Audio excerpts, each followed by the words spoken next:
A little bit of a fleet update. So, you may remember we've had a few Vauxhalls on the channel. There was my wife's Zafira, my wife's other Zafira, and my wife's Vauxhall Corsa.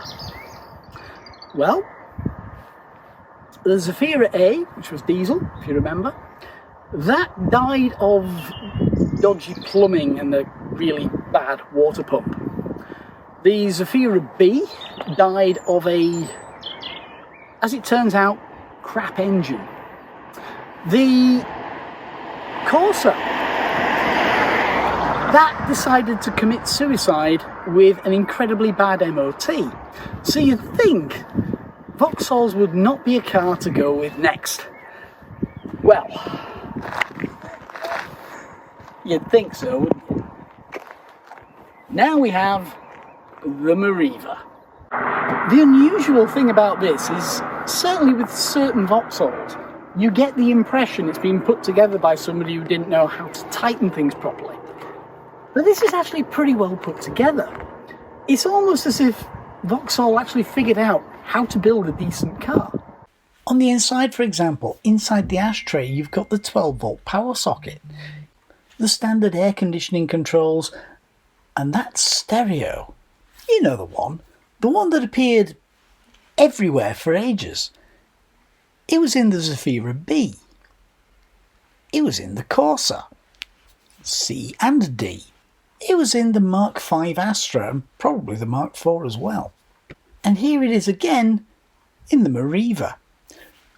But that's not all that's been borrowed from the other cars. The standard display for it is there as well. But other than that, the dash is actually quite solid, quite well thought out. And wait a minute, haven't I seen that before somewhere as well? Yes, indeed we have. The dashboard, straight out of the Zafira A, also the Corsa C, which was borrowed from there along with this bit as well that controls the mirrors. So Vauxhall's recycling their parts. The centre console is actually quite good. It's got a couple of cup holders in there and it doesn't actually feel too bad. Everything feels quite solid. And the reverse parking sensor is one of the best I've ever come across. It doesn't panic when you're still 30 feet away from the vehicle behind. It's actually pretty good. There's plenty of room in the back as well as the front without compromising on the actual car or seating areas. And the centre can be brought down to put long items through and have a bit of storage. But the thing is, the Zafira A was pretty good in the snow. What's the Meriva like? Well, as it turns out, pretty good as well. So it's proven to be quite a good little car. This, of course, is all good and well. The big question is, what's it like to drive? Actually, not bad.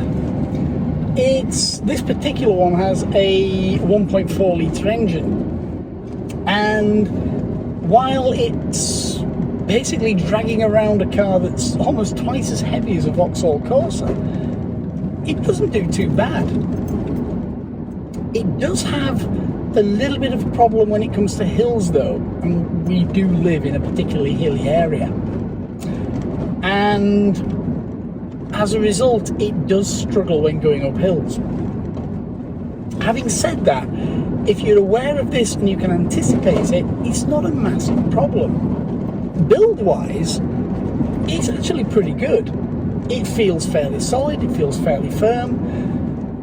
Yes, it does look a little bit like a Vauxhall Corsa that's overeaten and developed extra windows as stretch marks.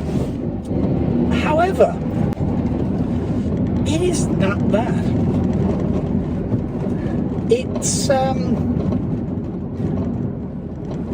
It's not a big car, but it's not a small one either. And that does kind of throw you a little bit with the initial handling.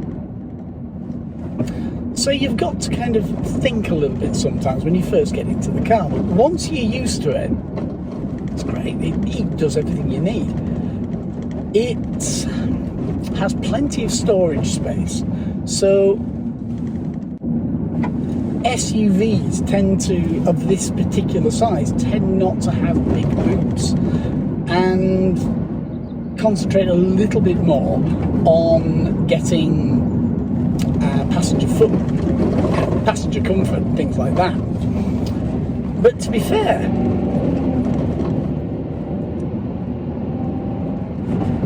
it's quite comfortable.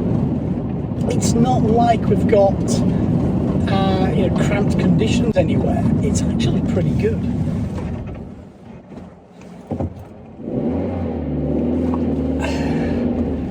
As you can sort of see, it does struggle up hills. Now, obviously the Vauxhall Corsa would do better. But, like I said, this is twice the size nearly and twice as heavy as the actual Vauxhall Corsa. You've got all the additional metalwork of the car. And then on top of that as well, you've also got things like the additional size of the dashboard. It all adds weight. And that's pretty much where the problems are. In terms of handling and stuff like that, it does wallow a little bit. And to try and get the feel right, the suspension's slightly stiffer than the standard Corsa, which means you do feel the bumps a little bit more. But overall, not a bad vehicle. If I were to say, would I recommend it? Yes, but there is a huge caveat. This is basically a Vauxhall Corsa C with a bigger vehicle stuck on top of it. And in some ways, I mean, it worked with the Zafira. I can't deny it did work with the Zafira, but it doesn't necessarily work here, depending on what your driving environment's like, and also another key part. This thing has electric power steering, which was brought in with the Corsa C, and it doesn't do a very good job of it.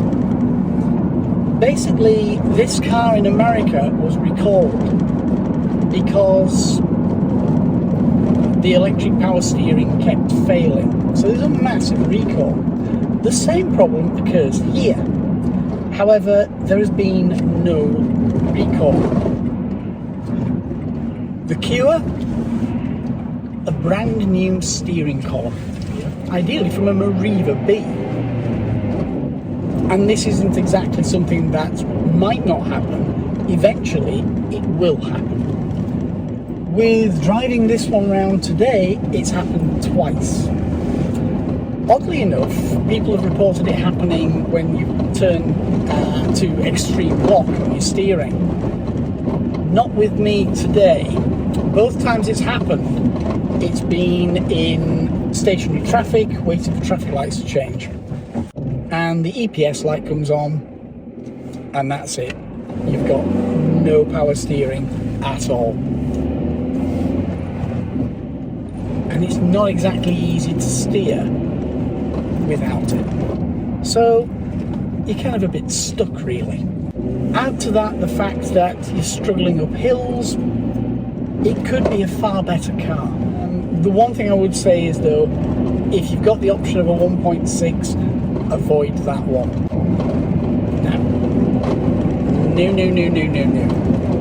Not a good engine at all. If you're after this sort of car, the one thing I would say is get it from a dealer, from a reputable garage, get a warranty with it, just in case that power steering decides it's going to start failing. Because it's not a case, it's not a case of if it will fail, it's a case of when it will fail. It is a flaw in this thing that really means that I cannot wholeheartedly turn around and say, yes, I recommend one of these. If you need something that's got a lot of space inside it and plenty of storage as well, because the boot's a fair size, then yeah, it's a great vehicle. But make sure you've got some sort of warranty cover on it. Overall, I kind of have a liking for this, but at the same time, I also recognise its faults and its flaws. And that's something that you've got to be aware of. I honestly cannot say, yes, I cannot wholeheartedly say it's a really good vehicle. It could be. It has the potential to be. It just isn't. For those simple little things that should have been sorted out. Had there been a recall and all of the problems effectively sorted out with that recall, like they did in America, then I could turn around and say, yep, go for it. It's a good car, but they haven't. So I can't. And that's actually quite awkward. It's not like the Meriva's a bad vehicle. It's actually pretty good. But if you can, I would have to say get the 2010 model, which was the Meriva B. There aren't any of the problems that you sometimes get with SUVs of the same size, such as a small boot or anything like that. And the non-turbo engine does actually mean it can be quite economical, especially in hilly areas like we have around where I live. I would love to turn around and say this is the best car I've driven in this price range for this year. But it isn't. And the reason it isn't is because of that power steering issue and trouble going uphill. But even then, it needn't have been a big, massive problem had it been approached properly. Yeah, go get one. They're good enough.